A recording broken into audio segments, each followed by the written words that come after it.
This is Coach Jacob Hiller here. I've helped thousands of men learn how to jump higher, dunk a basketball, whether it's Sprite Slam Dunk contestants or American Ninja Warriors. That's what I've spent my life's work discovering. And in the process, the ups and downs, the many countries that I've stayed in, I've learned frameworks that are not only just for athletes, but for successful people. How to win in your relationship, how to win in your business, how to win in your spirituality. Frameworks that I've learned along the way that have been taught to me that I've also built upon, and I want to pass them on to you. So subscribe below if this is up your alley and you're looking to level up not only in your athleticism. Drop in here. I'm going to send you my most recent framework that you can use. And when I say framework, I try to take something complex and put it into something that you can use immediately. Simplify it and get you executing, get you winning. Pop your name in, jump on. I'd love to hear how you're doing as well, and I'll talk to you soon. That's what we're doing today. So I'm going to get started. This is what your warrior fit is going to look like.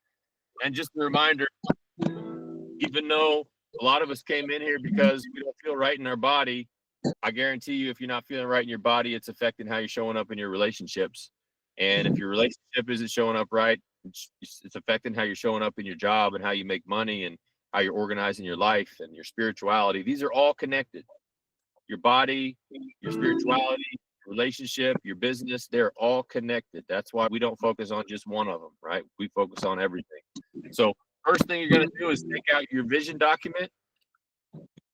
I got mine right here.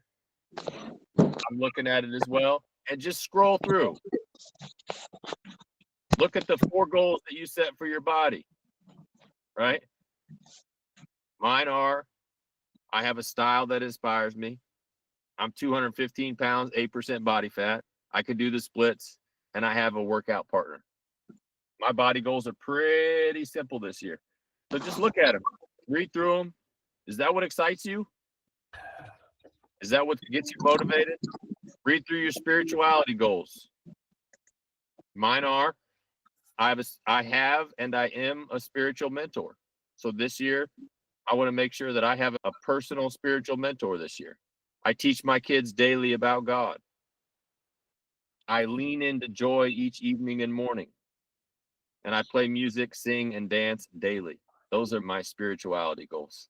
So just have a look at them. I know some of those are going to change, but they're things that I say to myself that'd be a joyful thing for me. That'd be building me in spirituality. Look at your relationship goals. Look at your business goals, your finance goals, and just confirm those are your top 4 goals of your life. Once you read through those goals, you should have a sense of clarity. And what we're going to do now is we're going to write a letter to ourselves or write a letter to God. And we're going to say, "Dear God, I want you to know." And so this week we're going to look back and say, "Hey, where did we go? Where did we go wrong? What was the number 1 lesson that we learned this week? Did we go astray with our meals? Did we nail our meals? Was our morning off? Was our evening off? Were we reactive in our relationships? Were we distracted with our kids? Whatever it was, what's the singular thing we learned this week? And what type of course corrections can we make this week in order to get ourselves back on track? What would we need to do for this week to feel beautiful? I know for me last week, my course correction was I got a little stuck in sadness.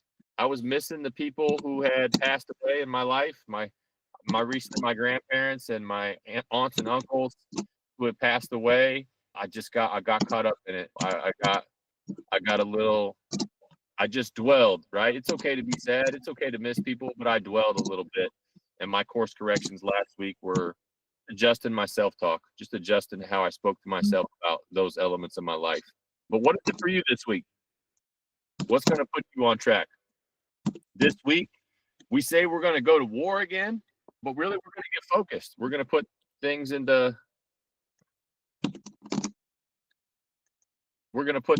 perspective so that we can make this a week that we're excited about. What we're going to do this week is we're going to set ourselves 4 targets. In this meeting, you can come up with just one.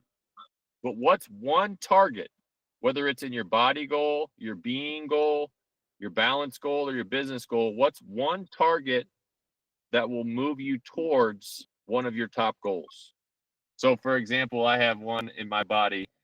I have a style that inspires me. I live in an RV, so I don't have a big closet, which means I have a limited amount. I used to have a nice big closet, all these outfits I could wear, and so I have a limited amount of things I can wear. So one of my goals is to have a style that I look and I say, man, I like how I look. I like how I feel. So something I could do there would be to maybe try on some clothes or pick out some outfits or carve out, compete with my wife for some closet space on putting some clothes together that I enjoy. But that's not easy. Anyways, yeah, exactly. Think about it for yourself, guys. Look at one of your goals and say, hey, that one's one I could focus on this week. And here's one thing I could do this week to move myself forward. One thing I could do. After this meeting, you can come up with 4 measurable facts. You can come up with something for each area. What could I do in business? What could I do in relationship? What are the key to making massive progress is usually not a huge goal. We underestimate how much we can accomplish by getting simple wins over and over again. Small, simple wins over and over again is going to beat this idea that we've got to climb the mountain in a month. So think about that. What's that one measurable fact for you? And that target, that one thing we commit to, we're going to commit to it with full energy. We're going to commit to that one thing with a different level of commitment than is typical. It's not our honey-do list. It's not our maybe we'll get around to it list. This is our I promise myself I'll at least do this one thing. You can stretch yourself or not. The point is not necessarily to stretch yourself. Like, I know as men, we always think, how can we stretch ourselves? But what we really want to think about is how to get consistent and how to get committed, right? Whatever that one thing is, that's going to be your domino for the week. That one thing you're committing to is the domino for the week. For some of you, it might be your workouts or your meals, your meal prep, right? And then whatever that thing is, if you have any questions around it or need support, this is our moment to make sure it happens. To reach out to your coach, to connect with an accountability partner inside of this group, so that one thing is guaranteed to happen this week.